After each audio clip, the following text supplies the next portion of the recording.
रात के ठीक 2 बज रहे थे। थुंग थुंग पुष्पा भाव के लिए लाल चंदन की टिप मार रहा था, लेकिन वह जिस हाईवे से जा रहा था आसपास मीलों तक कुछ भी नहीं था, सिर्फ अंधेरा और खामोशी। और उसी सुनसान हाईवे के किनारे एक पुराना टेलीफोन बूथ खड़ा था जो हर रात अपने आप बजने लगता था।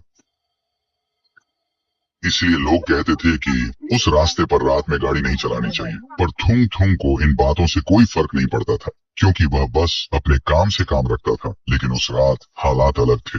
अचानक तेज बारिश शुरू हो गई थी और ठीक तभी उसी टेलीफोन बूथ के सामने थुंग थुंग के ट्रक का इंजन बंद पड़ गया और तभी उस बूथ के अंदर से टेलीफोन जोर जोर से बजने लगा। थुंग थुंग ने आवाज सुनी पर इग्नोर कर दिया। बारिश रुक चुकी थी, लेकिन घंटी रुकने का नाम ही नहीं ले रही थी। ऐसा लग रहा था जैसे कोई बहुत बेचैनी से फोन उठने का इंतजार कर रहा हो। फिर थुंग थुंग गुस्से में गाड़ी से उतरा और सीधा बूथ के अंदर घुस गया। अंदर आते ही गुस्से में फोन उठाया और बोला, कौन है बे आधी रात को?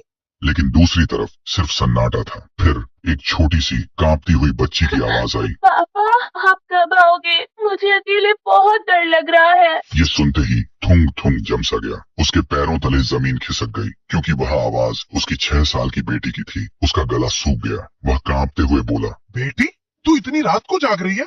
तेरी माँ कहाँ है? बेटी सिसकते हुए बोली, माँ रो रही है पापा, आज आपका बर्थडे है ना।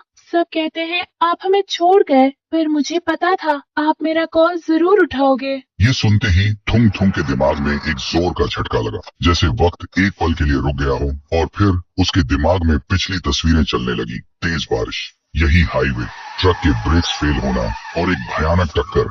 थुंग थुंग ने घबराकर अपने हाथों को देखा जो धीरे धीरे धुंधले पड़ रहे थे। फिर उसने पलटकर अपने ट्रक की तरफ देखा, लेकिन वहां कोई ट्रक खड़ा नहीं था, बल्कि 5 साल पुराने एक जले हुए ट्रक का मलबा था। तब उसे सच समझ आया, थुंग थुंग जिंदा नहीं था। वो 5 साल पहले उसी टक्कर में मर चुका था। लेकिन एक बाप होने का एहसास उसकी रूह को आज भी बांध के रखा हुआ था, इस उम्मीद में कि वह कभी न कभी अपनी बेटी के पास वापस पहुंच पाएगा। थुंग थुंग वहीं जमीन पर गिर गया और जोर जोर से रोने लगा। उसने कांपते हाथों से फोन को अपने सीने से लगा लिया और टूट कर बोला, मैं कहीं नहीं गया बेटी, तेरा बाप हमेशा तेरे पास है। लेकिन फोन की लाइन कट चुकी थी। फिर थुंग थुंग बूथ से बाहर निकलता है और आसमान की तरफ देखते हुए रोते रोते उसकी रूह धीरे धीरे हमेशा के लिए गायब हो जाती है। और उस रात के बाद उस सुनसान हाईवे पर वह टेलीफोन कभी दोबारा नहीं बजा। तो दोस्तों, थुंग थुंग को मुक्ति तो मिल गई, पर आखिर उस फोन के उस पार था कौन? बेटी का सच्चा प्यार या कोई भ्रम? आप अपनी थ्योरी कमेंट में बताओ। देखते हैं किसका दिमाग सबसे तेज चलता है।